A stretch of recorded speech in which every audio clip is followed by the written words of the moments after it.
गुरुजी, एक और प्रश्न है कि कर्म, ऐसा कहा जाता है कि भगवान की इच्छा के बिना एक पत्ता भी नहीं हिलता।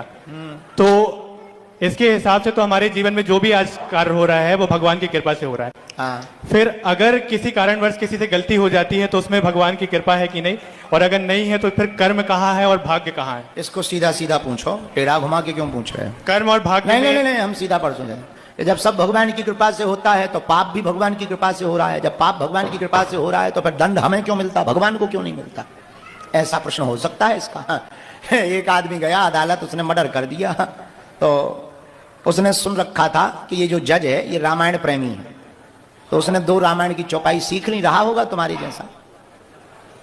तो अदालत में जैसे ही गया तो जज ने कहा, क्या तुमने मर्डर किया है? अरे साहब, हम कहाँ मर्डर करें, सबई नचावत राम गुसाई, बंधो कीट मरकट की नाई। सबको राम नचा रहे हैं, भगवान ने हमें प्रेरणा दी, उनकी इच्छा हुई, उनकी मर्जी के बिना पत्ता भी नहीं हिलता है, तो उन्हीं ने हमें प्रेरणा दी, तो मर्डर हो गया, इसमें हमारी गलती नहीं है।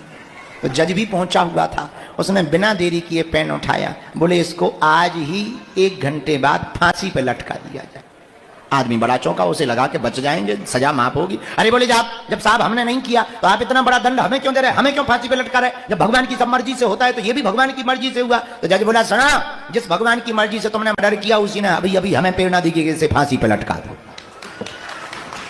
तो ये तो तय है कि भगवान की मर्जी से सब होता है, पर भगवान की मर्जी के साथ साथ खुद गर्जी भी तो लगती है।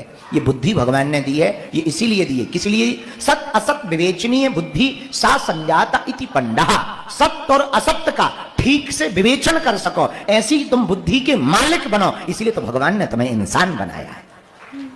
तो होता भगवान की इच्छा से है, लेकिन बुद्धि इसीलिए दी है कि अच्छा क्या है, बुरा क्या है, करना क्या है, क्या नहीं करना। बच्चों में और बड़ों में अंतर क्या? बच्चों को पता नहीं होता कि ये गर्म है तवा, जल